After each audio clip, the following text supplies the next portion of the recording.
wanni ani abai godhe maali doorsisuu maaltu fide paarlaamatti abaaru maaltu fide balaan tokko yoo dhufe biyya kanatti abii duran du'a he is my brother my blood never ever again never yeroo naftanyoonni ol ka'anii mataa nutti raasan kanatti Itoophiyaan Oromummaa diigaa kan waan irra maruun jiru gaheera utubaan hamma dhiiban hamma dhiisan qabu aan Jawaar Mohaammed biyya kana hin ba'u ana dhiisi reeffi koo biyya kana keessaa hin ba'u waadaan qaba ani lammummaan kiyya Oromiyaadha biyya itti awwaalu Oromiyaadha kan na awwaalu uummata Oromooti amma addatti rasaasoo kan na qaban taate ijan libsadhu malee biyya kana bineensatti dhiifnee biyya keenya deemna harka naa dheedhaanii kootii hoggaa wal qaban Oromoon na duuban jiru.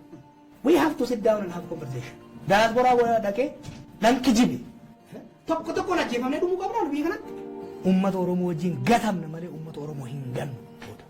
Qabsaa'aan biyya kanarraa alagaan ija babaafteef abbaan irree ija babaaseef dheessu ummata Oromoo ganuudha.